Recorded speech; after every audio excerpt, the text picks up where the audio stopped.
Hi, everybody. Welcome. It's so nice to see you all here. Thank you for being here for the Faculty Works in Progress series.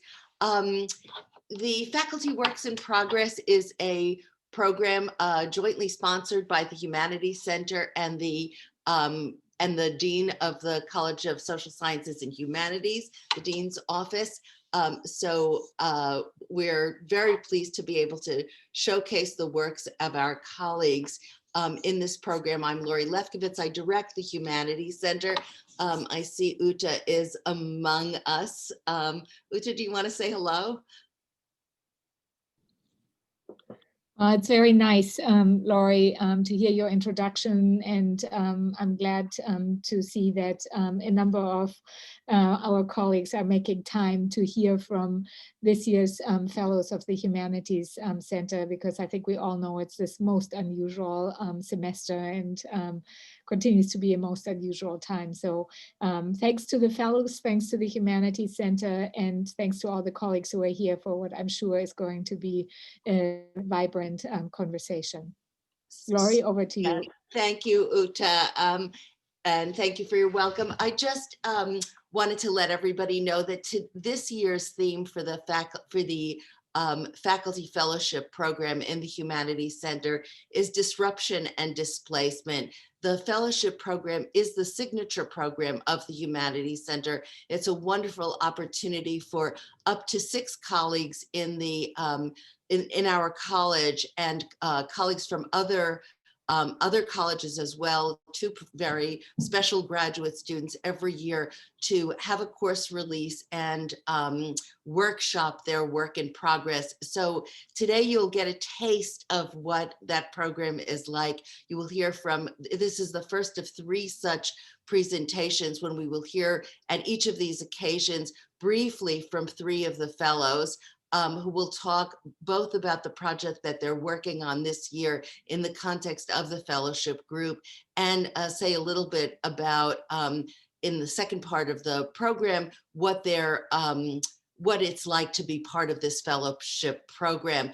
And I would just ask all of you to look forward to an announcement in very short order in coming weeks on next year's theme. We will be inviting application. So please do consider this opportunity for yourselves as we go forward. So we have 3 presenters today. The first will be my colleague in the English department, Professor Elizabeth Maddock Dillon. She's Distinguished Professor of English and co-director of the new Lab for Texts, Maps, and Networks.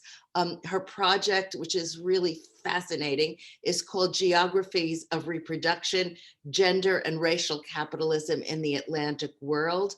Our second presenter will be Professor of History, Heather Street Salter, who will be speaking about the chill before the Cold War.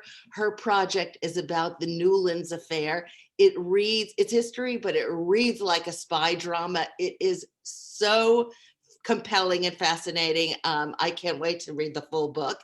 And our third presenter is Alicia Cousins. She's a PhD candidate in sociology. Her project, called Reproducing Invisibility, is about contested narratives about radiation health effects after Fukushima. And in its own way, this too is a kind of, if not spy drama, some kind of dramatic story, and also thoroughly compelling. So I know you'll enjoy these presentations, and I look forward to our conversation afterwards. I'm going to turn this over to Elizabeth.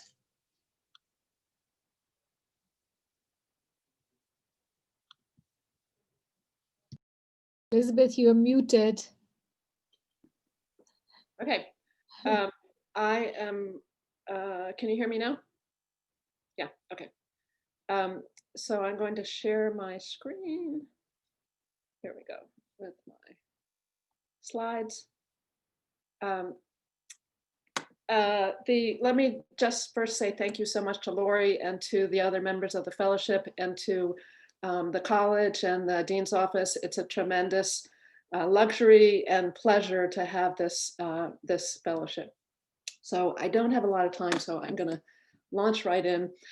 So this is a book project that I'm working on, and I'm going to start by most of what I say today will be kind of visually illustrated so that I can try to get some of these at some of these complex concepts more immediately.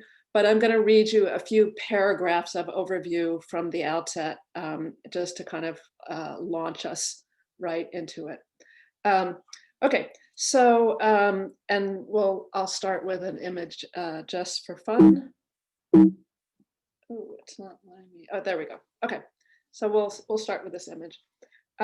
So in my book project, I advanced the claim that much of normative binary gender as we know it is created as an effect of colonial modernity and emerges specifically in the space of the New World, a space defined by the structures of labor, race, sexuality, and capital accumulation that developed in and around the first factories of the New World, namely the sugar plantations of the colonial Caribbean. So theorists and historians of gender and sexuality have largely posited that gender roles take shape in the metropole and then they get kind of sent off to the colonies where usually they're like placed under threat somehow. But what I want to argue is, what about the opposite, right? So this is in terms of disruption, displacement, the theme of this year's Humanities Center Fellowship. The displacement that I'm interested in is, what if we place the Caribbean at the center of the Atlantic world and the plantation at the center of modernity? And what story do we tell about racial capitalism then? And what story, and what I want to argue is that that profoundly displaces, reshapes our account of gender as well. So what if colonialism, and specifically the structures of racialized labor and accumulation, both productive and reproductive, that define colonialism, definitively shape sex and gender in the metropole? Okay, so let me just start with, this is a painting by Vermeer, and it may well be familiar to you. I love this painting for the way I think it kind of encapsulates some of my argument. So you have this woman, this Dutch woman, presumably in Amsterdam. Notice a couple of things. Notice the map on the wall behind her. She's, the Dutch middle class is sort of like the origin of this, the European trade-oriented rise of the middle class. She's in her home reading a letter, presumably, let's say, maybe from her husband who is traveling the world somewhere, as the map suggests, working as a trader, trader, T-R-A-D-E-R, in the world. And she is, there's some dispute about this, but I would suggest that she looks pretty pregnant to me. So there's a way that I want to suggest that the largest of this larger Atlantic world is being placed literally in her womb, right? So all of the wealth of this world is used to create a kind of white womanhood, a white reproductive womanhood. In contrast, so there we go, there's the letter, the belly, the map, and also the kind of rich blue cloth. In contrast to this, here's an image. The title here is Mind Production versus Reproduction, whereas the reproduction of the white woman is given a kind of pride of place.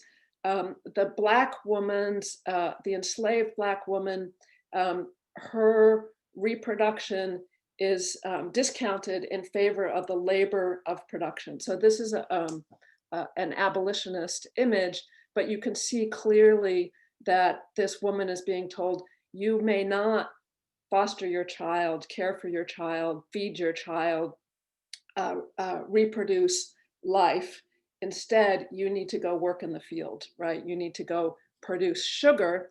That sugar is going to help the woman in Amsterdam, who is the one whose womb matters in this story. And there's a close-up there. So I want to cite one of the key texts here for me, Hortense Spillers. One of the things that she's a kind of brilliant theorist, literary theorist, and really prominent theorist of African-American studies and gender theory. And one of the things that she argues is that one effect of slavery is a kind of ungendering or degendering, right? And that when we look to the history of slavery, we see that the kind of categories that we know of gender in complete disarray. So just a quote here: "Sexuality as a term of implied relatedness is dubiously appropriate, manageable, or accurate to any of the familiar arrangements under a system of," I can't see my own slide because it's covered with the, whoops, I'm going the wrong way. Under a system of enslavement from the master's family to the captive enclave. Under these circumstances, the customary aspects of sexuality, including reproduction, motherhood, pleasure, and desire, are all thrown into crisis. So again, the question, what if we include this story on the same map? Not only that, but what if we say this story on the left-hand side of the screen is fundamental to the story that appears on the right-hand side of the screen? All right, now I'm going to turn, well, here's another version of that story. This is the Temple family. This is George Grenville. He's actually George Grenville Jr. You may be familiar with his father, who was the Prime Minister of England. I keep jumping. But let me just point out this family portrait. This is, we could sort of push the Vermeer further. This is an 18th century portrait. A couple of things to note. The child, the white child who's reproduced is kind of in this, this Christ-like picture here. Notice the adoring gaze of the mother and her kind of overwhelming whiteness. And then the figure of the unnamed figure of the enslaved boy who's standing behind the white boy, literally propping him up. And here I want to quote the theorist Frank Wilderson in Afro-Pessimism, who writes that Black people, quote, "are not human subjects, but instead are structurally inert props." So again, what I want to suggest is that this enslaved Black boy is part of this story, right? Not outside of the story, but within the story. And we have to see that presence within the story. Okay, I'm gonna, I'm just checking my time here. All right, I'm gonna run quickly through the kind of example that I presented to the group of the first chapter, which focuses on the seeding of St. Vincent's from the French to the English. And you can see St. Vincent's is a little island in the middle of the Caribbean there at the Treaty of Paris in 1763. One of the things that occurred after that was a decades-long war between the British, who wanted to appropriate the land because they had exhausted the soil properties on Barbados in particular, and wanted to appropriate new land for sugar plantations in St. Vincent. But there was a huge population of indigenous people there, the Caribs, and so there were 2 decades of war at the close of the 18th century that resulted in the complete destruction and deportation of the Carib population in St. Vincent's. This is important because we often are told the story like indigenous people, genocide all over in the 16th century, right? This story of settler colonialism is a contemporary one, and gender is a key part of it. This is a kind of famous painting of the king of the Caribs with his 5 wives. Note, 5 wives is important because one of the claims that the British made for appropriating this property was that the Caribs were savages. Evidence of their savagery lay in the fact that they were polygamous and that women worked, as opposed to British women who didn't work. Okay, so I'm out of time, but I'm just going to suggest that there's a little trio here that merges through the paintings of Agostino Brunias, who was an Italian painter commissioned by a British colonial named William Young, who got very, very rich off of the property in St. Vincent. So we have the trio of the Carib chief with his 2 wives, who turns into a kind of Europeanized figure, and an even more Europeanized figure with the women, a European dress figure who looks like a person of color, that is an African descendant person. We have the Caribs who are marginalized in the market. And then notice the trio is now a white man, his wife, and an enslaved African, right? And then we have the family of William Young. Again, we have the enslaved African propping up the son. And let me point out that the ukulele in the wife's lap at the center of the painting is like a womb of whiteness bursting full of children. Okay, so that's the thrust of the project, is to think about the role of gender and racial capitalism in the Atlantic world. Thanks. Thank you, Elizabeth. Fascinating. We look forward to more in the Q&A, and I'll turn it over to you, Heather. All right, let me get the PowerPoint loaded. Hopefully you can see that. Yes, everybody there? All right.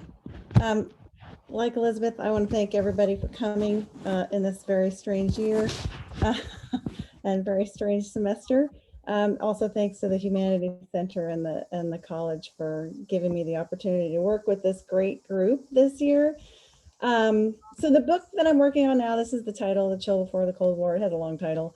The book that I'm working on now focuses on the activities of the Soviet and Chinese Communist parties, as well as the forces working against them in the context of one momentous event that began in 1931 and which is collectively known as the New Law Affair. There are a variety of reasons why I think the New Law Affair is important, but today I'm just going to focus, because I only have 10 minutes and I'm trying to make sure that I don't go over. I'm just going to focus on the ways in which the New Law Affair is a story that's really fundamentally about disruption and displacement from a variety of different angles. So the agents involved on the side of the communists explicitly sought to disrupt the existing political structure in China and in other East and Southeast Asian colonies and displace it with their own vision of what society should look like. On the other side, the colonial powers sought to disrupt communist networks and put an end to the threat that they posed. Now, I know it's a long time ago, but at the time, the stakes on all sides were incredibly high. Everybody believed that they were fighting for the future of their state or their territory. Both sides believed that the other was a dire threat to a viable future, and both sides believed that the ends justified incarceration, torture, and even murder. So I'm going to tell you a little bit about what the New Law Affair actually was, during which I think you'll clearly see its connection to both disruption and displacement. I'm going to spend most of my time laying out the story because it's a really good story. And then I'm going to very briefly, because I probably will not have time, outline what I think the story reveals about imperialism and colonialism more generally, and about international communism and anti-communism in the interwar period specifically. But for most people outside of what I'm doing, the story is actually the thing. So here's the story. So it starts on June 1st, 1931, when a Frenchman named Joseph Ducreux, who also went by Serge Lefranc, and two members of the Malayan Communist Party get arrested in Singapore by British authorities. So Ducreux ends up getting 18 months rigorous imprisonment. He's later banished to Indochina, and he gets quickly arrested by the French authorities. But that's not what's so important here. Ducreux had been sent to Singapore as a Comintern representative. That's the international wing of the Communist Party. And his job was to oversee the reorganization and the revitalization of the communist movement in Southeast Asia. And so before arriving in Singapore, Ducreux had already been in Shanghai and Hong Kong and Saigon, where he made contact with local and international communist agents. But what's most important for our purposes is that he was carrying a couple of scraps of paper in his pocket, like a very bad spy, actually, And the papers had addresses on them, and he had them on him when he was caught. So this led colonial authorities to Decoud's contacts in a wide variety of places, including in Hong Kong and in Shanghai. So one of the best known figures that was arrested in connection with this little address, sort of like an address book, was Ho Chi Minh, who was tracked down on June 6th by the British police in Hong Kong with the help of the Sûreté in French Indochina. So at the time, Ho was serving in Hong Kong as a liaison between the Comintern's Far Eastern Bureau in Shanghai and Southeast Asia. So he was already well known to the French, and he was considered a highly valuable catch. Even more significant, Decoud's address book contained a telegraphic address for Hillanul, and that's what you see here. That was the name of the address. Communication of the address to the city, to Shanghai, led the British-led Shanghai Municipal Police Special Branch, that's a little bit of a mouthful. They were working in conjunction with the French concession police. They led the police to the owner of this telegraphic address. This was Hilaire Noulon of 235 Sichuan Road. He was found and arrested on June 15th. So the Sichuan Road address didn't really yield much of interest after being searched, but there was a key that they found in the Sichuan Road apartment, and that apartment on Nanking Road held the jackpot. It had 3 steel boxes containing hundreds of reports and correspondence and handwritten letters and financial records of the Far Eastern Bureau of the Comintern and all of its connections to China, Japan and its dependencies, the Philippines, Indonesia, and Malaya, Indochina and Malaya / Indonesia. Further investigation brought to light 5 separate addresses connected to the Far Eastern Bureau, as well as 8 post office boxes, 4 telegraphic addresses, and bank accounts at 7 locations. So Noulon, and I'm doing this because Noulon had a variety of aliases. Noulon and his wife, who was arrested several days later, each had 6 different passports and even more aliases. And in fact, their real identities, which was Yakov Rudnik and Tatiana Moisenko, were only brought to light in the 1990s. So we didn't even know who they were until the 1990s.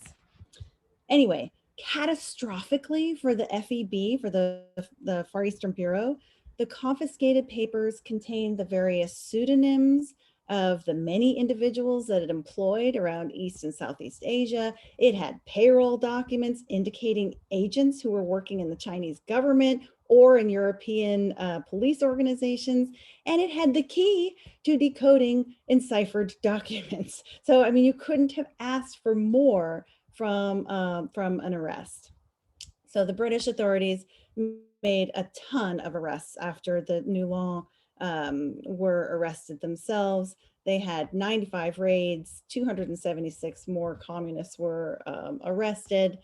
And then once the police forces of the European colonial powers began to piece together all the evidence uncovered in the Noulon case, it became clear that the Far Eastern Bureau was a really important node in an organized, complex, and active network that spanned an enormous area in East and Southeast Asia.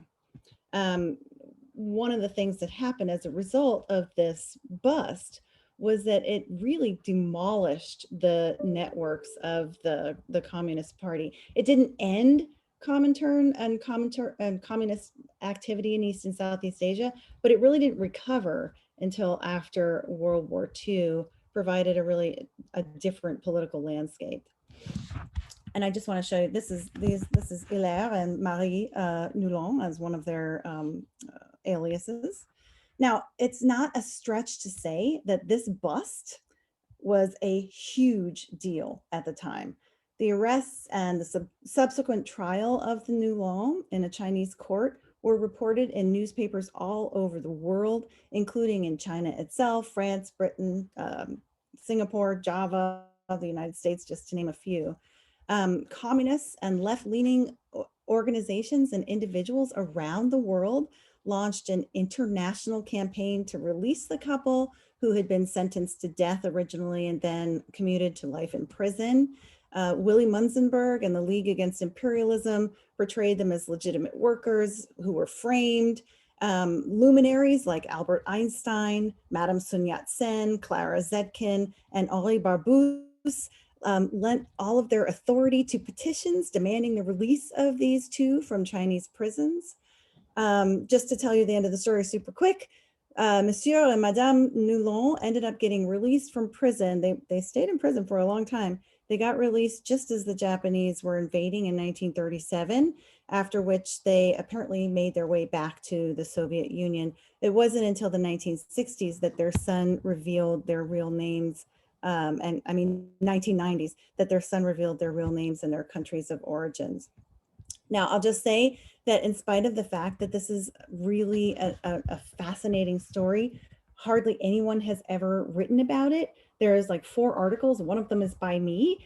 There are a few things in Chinese. There's a few things in Russian. And I just happened up among this on this file by accident when I was working on my other book. So that's what my book is about. I'm just going to say, I'm sorry, I skipped a few things. Just going to say quickly, because I think I'm about out of time. There's a couple of things that I think are important in terms of, besides the fact that this is a really good story, it tells us a lot about thinking about empire in terms of not a bounded space as something where people are connected with one another, colonial peoples connected to one another.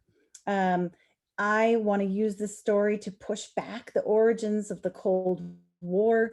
All of the colonial powers were super interested in the communist menace, as they called it. I also want to use the Dillon affair to talk about international communism in East and Southeast Asia in this period. Even though the colonial authorities were super paranoid about it, it was actually at kind of a low point. And so I want to talk about the disparities between perception and what was actually going on the ground. And then finally, I want to use the Dillon affair to talk about race and gender in international communism, because colonial authorities maintained that colonial subjects were not intelligent enough to actually be communists all by themselves, that they needed an outside source to do that. So Hilaire Dillon plays a big role when there's lots of other players involved. Also, in terms of gender, I think I'm going here.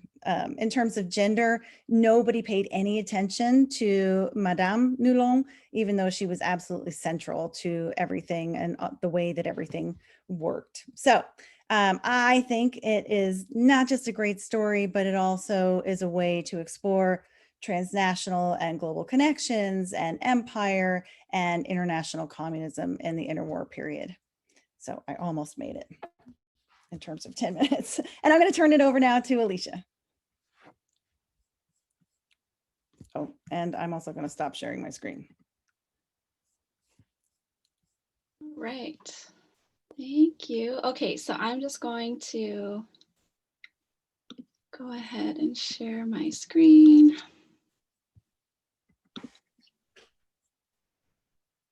And okay. Thank you so much, everyone, for being here today. So I just want to, just jump right in. And so my research, if you notice, we presented our research sort of in chronological order in terms of time and space. My research takes us much closer to the present, to a story that began on March 11, 2011. And so what I'm going to share with you is a snapshot of my dissertation research, and specifically the part of my research that explores how it is that we don't actually know very much about the health effects of this disaster. So on this day, March 11, 2011, a major earthquake triggered a tsunami that then swept across the coast of northeastern Japan and flooded the Fukushima Daiichi nuclear power plant. And of course, it's not hard to imagine the material disruption and the physical displacement that occurred because of this. But there are also less visible ways in which this disaster caused disruption. For example, through the invisible threat of illness in the present or in the future through exposure to radiation contamination. So over the years, I spent a lot of time as a volunteer at what I'm calling recuperation retreats, meant for children and mothers to spend time away from Fukushima. And so through these spaces, you might say I was exposed to these very informal networks of knowledge production about what was happening, what concerns people had, and what potentially the contamination was, and what the health effects were. And so I got to know many children, their mothers, and fellow staff and volunteers working at these retreats. So we would often notice how common it was for children to get nosebleeds and how easily they would get fatigued. And I heard many mothers describe their concern about their children's health. And in some cases, they were dealing with actual diagnoses of serious illness or cancer.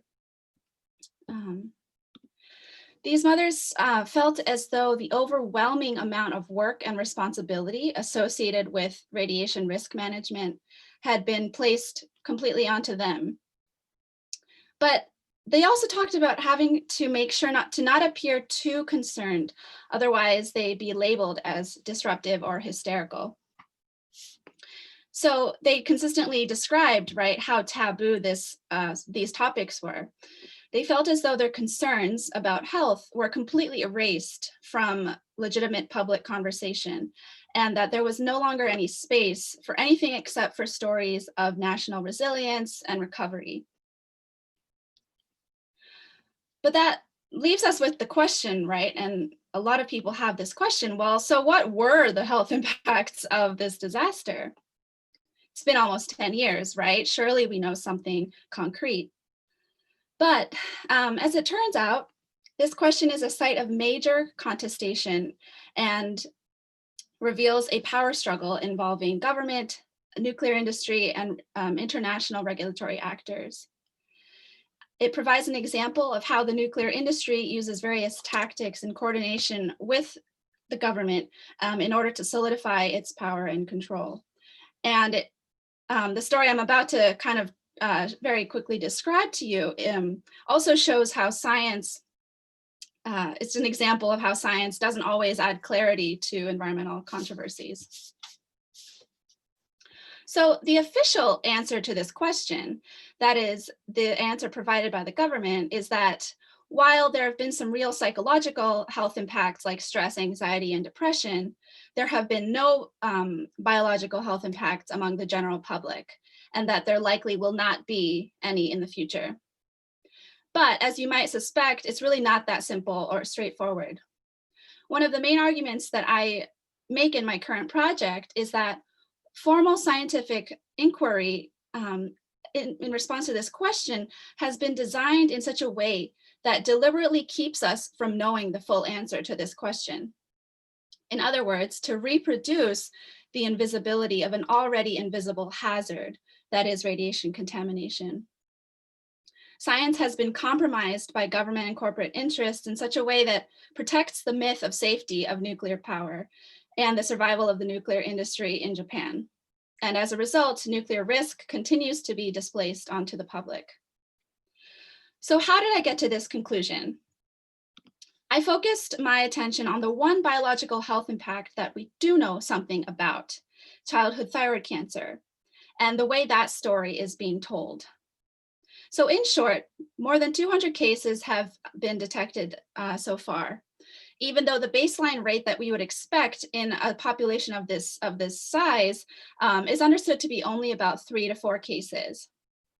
But again, the official narrative so far persists in that, saying that these cases have nothing to do with the disaster. So why do we know, why do we have this data?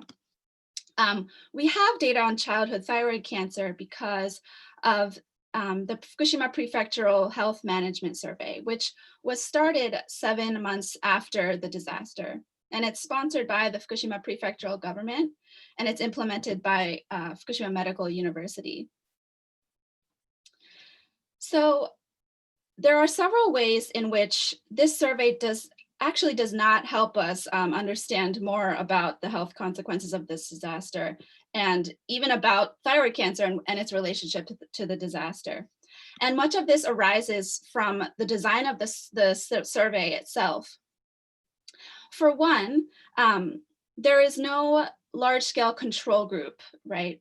And another thing about this is that there is a huge gap in data on internal and external exposure of study participants. Without these two things, it gets much harder to establish any sort of understanding about the causal relationship between the rates of illness and the disaster. The other huge sort of problem with this survey is that other cancers, right, including adult cancers and other illnesses that could be related to radiation exposure, are not being systematically screened for or tracked. And this extremely narrow focus on childhood thyroid cancer is by design. And that's, that's a whole nother part of the story. And I described ways in which this is actually an outcome of a similar sort of very contested process of knowledge production that came out of Chernobyl. And so the next sort of layer of this arises in the interpretation and presentation of the results of the survey. So in order to kind of look at this, how this was happening in terms of presentation of this data, was I conducted a review of peer-reviewed scientific literature that examines this question of childhood thyroid cancer and how that story is being told in this very official space. So in short, this literature is monopolized by a core group of researchers who are managing or affiliated with the survey. There are key individuals from Hiroshima and Nagasaki University who collaborate with researchers at Fukushima Medical University, which again is the one in charge of the survey. Essentially, what you see in this pool of studies is that these individuals from these universities are often co-authors, and the articles they've published so far consistently deny any possibility of a causal relationship between thyroid cancer and the nuclear accident. The person pictured here is a professor from Nagasaki University who has a joint appointment at Fukushima Medical University. And he appears as a co-author on the highest number of publications in my search of this literature. And he happens to also be the same person who gave lectures in Fukushima right after the disaster, assuring residents that if you smile and keep a positive attitude, you won't be affected by radiation exposure, which is a pretty ridiculous thing to say. And so what happens, what keeps happening in these articles is that there's this consistent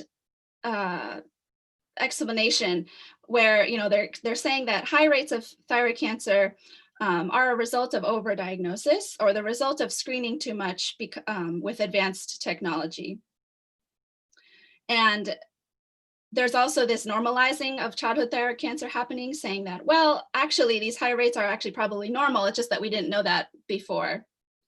And also there's an increasing focus on confounding factors and trying to point to things like diet, exercise, and obesity as things that are actually causing higher rates of cancer. And so again, very individualizing this phenomenon that we're seeing.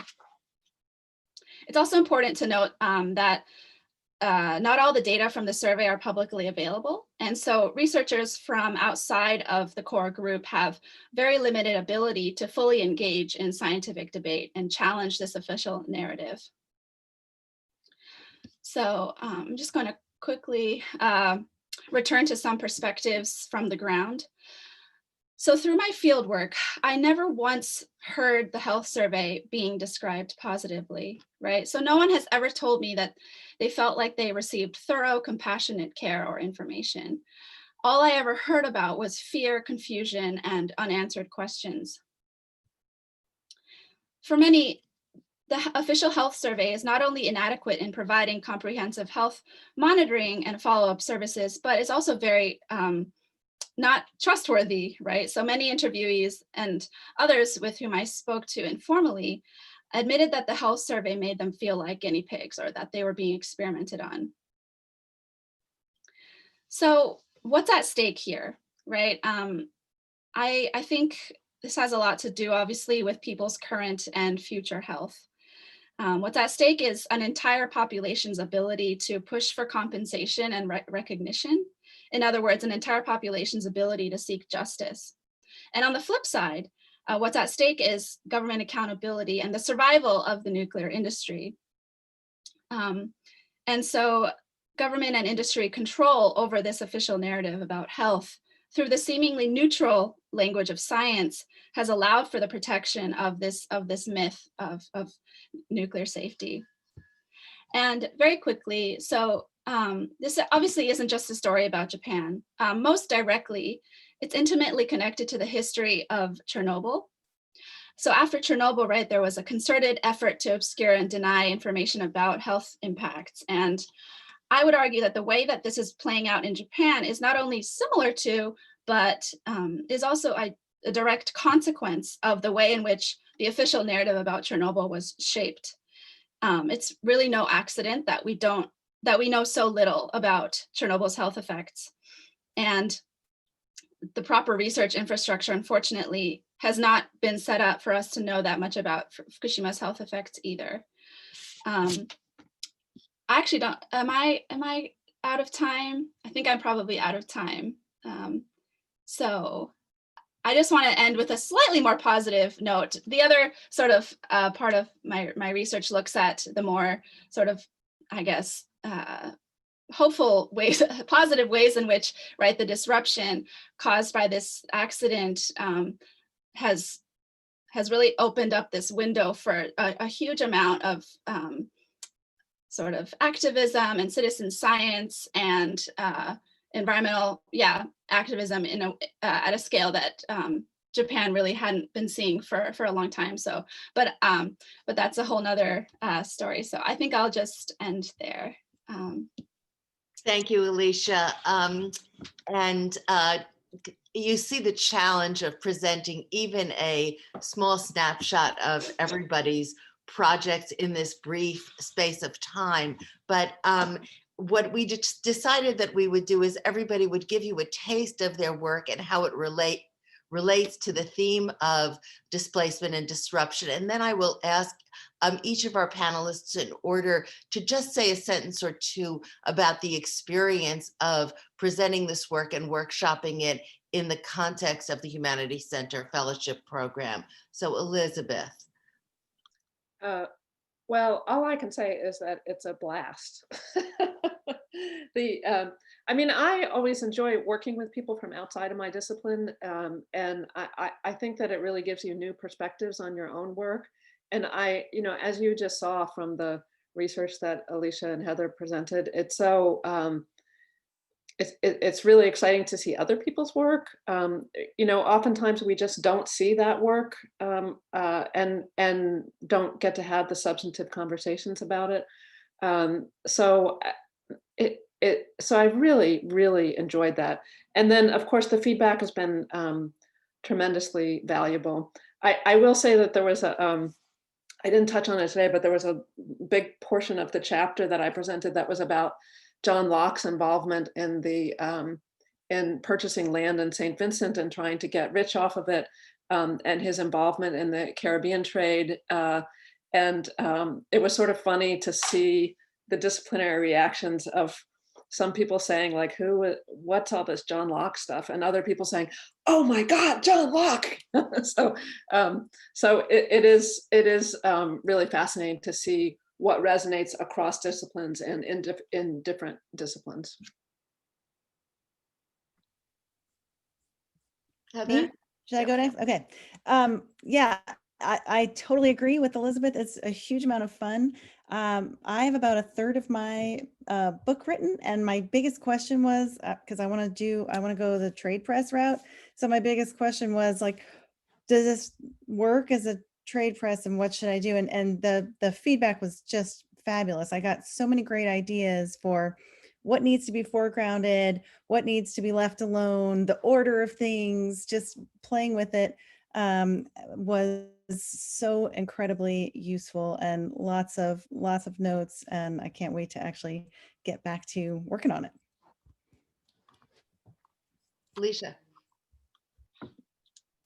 Yeah, so again, I'll just echo what has already been said, but for me, this group has actually been really, really great because it's actually, I feel like, rounding out a very interdisciplinary experience I've had at Northeastern so far. I'm part of the Social Science Environmental Health Research Institute, which provides interdisciplinarity with more of sort of natural sciences and environmental health, and at the intersection of social science and more natural science. And then I feel like this group has given me access to more social science and more humanities, and so it's so great. And just as an example, right, in the paper that I shared, I got so much constructive criticism and advice on how to strengthen sort of my analysis of power structures, and so to deepen the sociological analysis, but also to recognize how important the historical context of my work was, and to actually realize that that is part of my argument. And so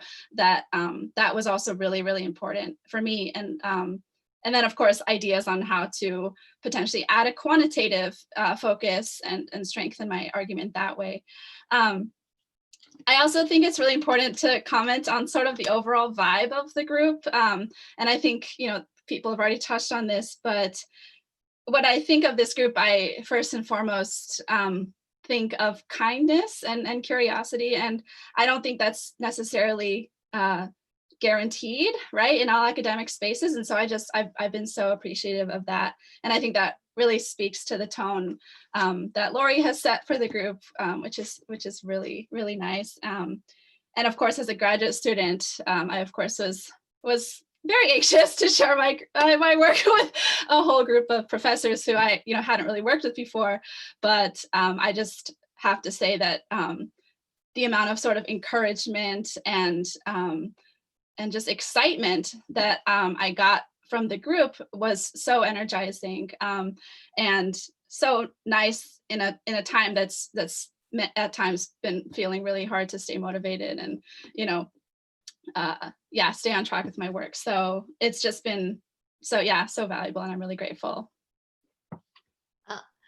Thank you all for your presentations on your work, and for the commercial for this project of the Humanities Center, because there will be a call for papers coming out before semesters, and a call for proposals rather. And I do hope the colleagues that are on this call will help us spread the word about the value of the fellowship. We have some time left for some of you to pose questions of the panelists, either about their individual projects or about the experience of being in fellowship community sharing work.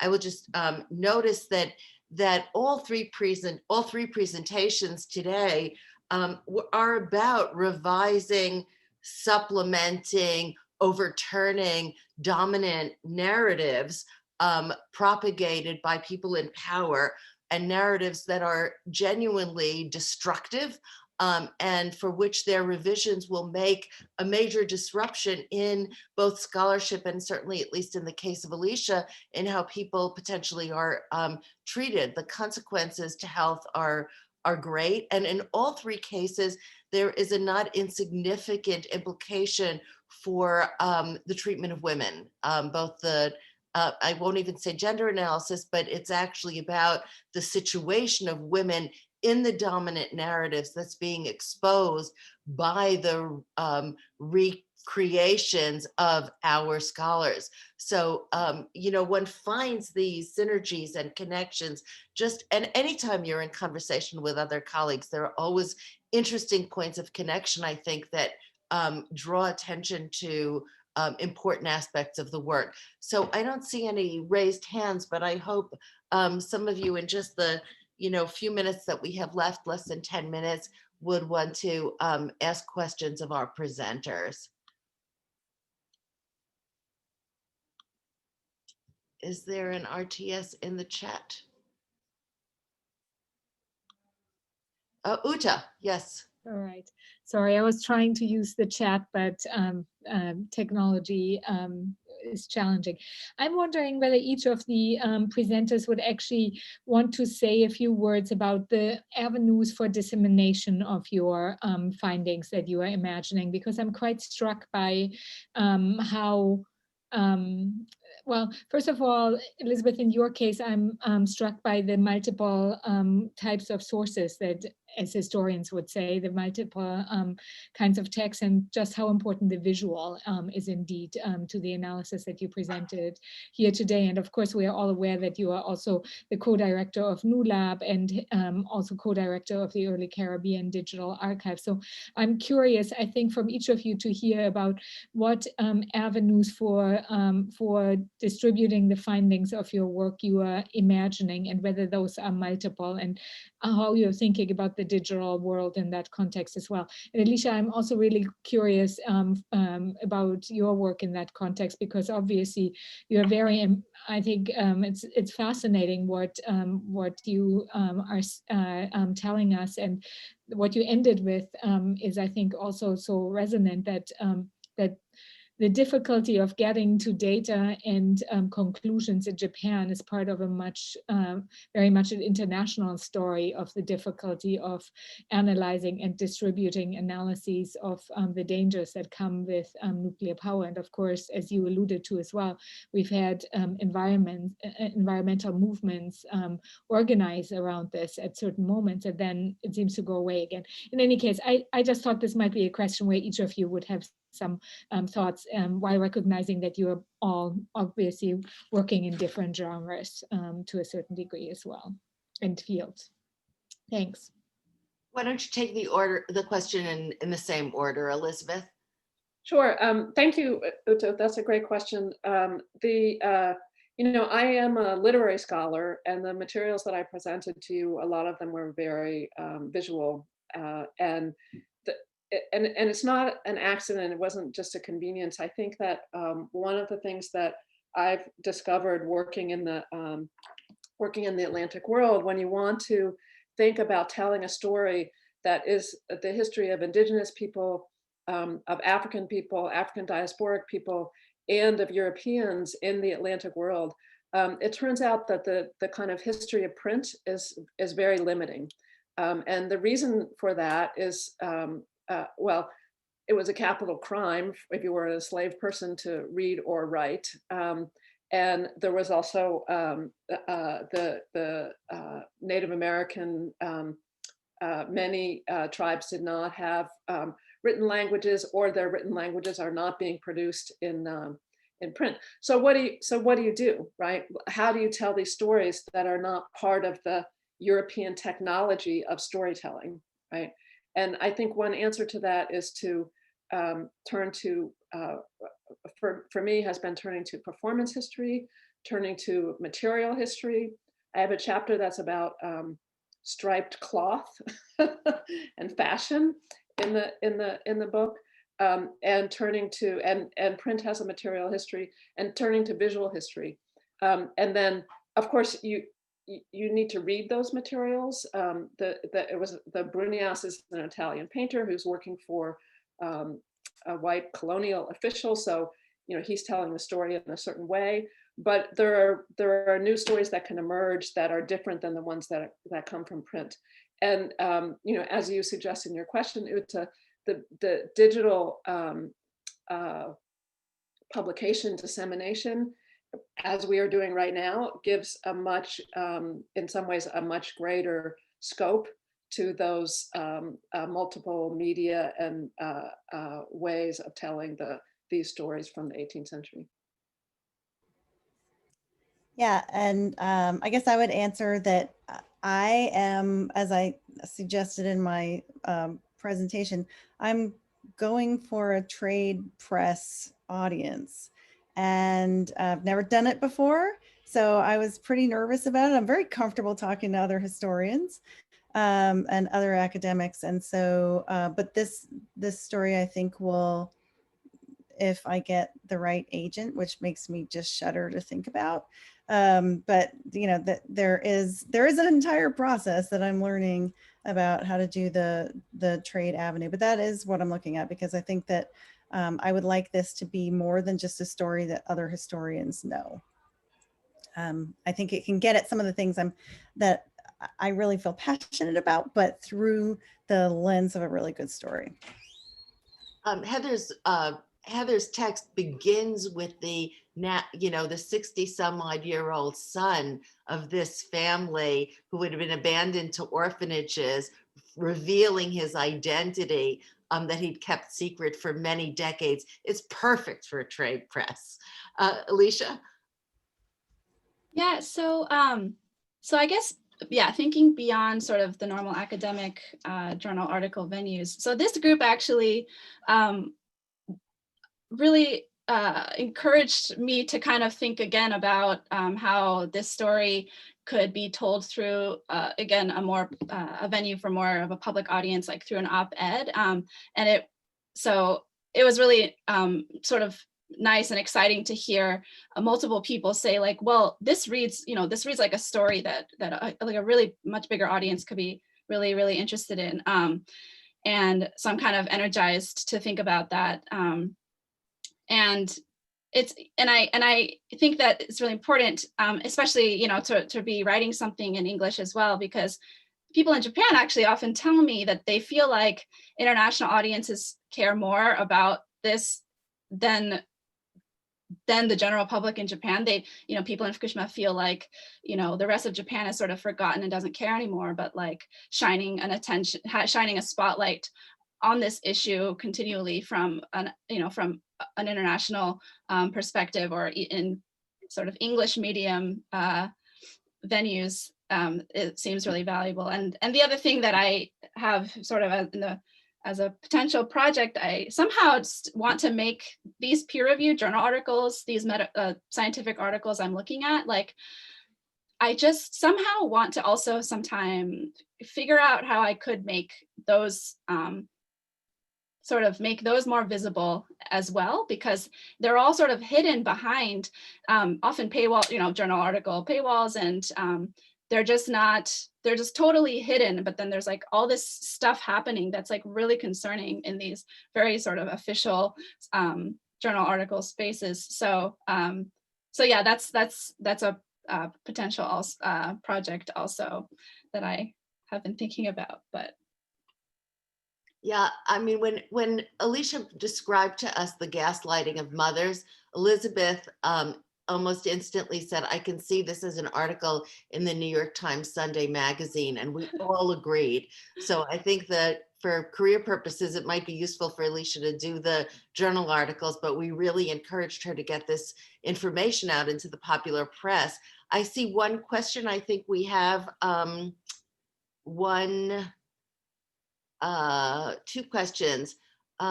Alicia, wondering if you ever came across public exhibits they installed in train stations to promote the safety of dealing with Fukushima aftermath. And Elizabeth, there's a question here that you might want to read and field. We have so little time left, but. So I don't know if this is what exactly this is referring to. I mean, certainly there's just been tons of public campaigns to like promote eating food from, Fukushima to help revitalize the economy, and basically to basically say that everything's fine, everything's safe. So, let's just go back to normal. But in terms of public exhibits, I mean, I also, the other thing I think of is like, okay, is this referring to like exhibits that are talking about the safety of nuclear power and stuff? At Fukushima Station, the train station in Fukushima, I think I have seen something like this, but not in Tokyo and other parts of Japan.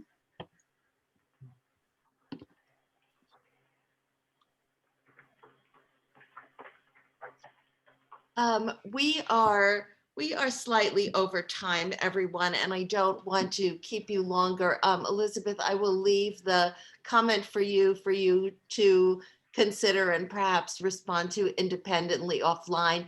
Everyone, thank you so much for being here.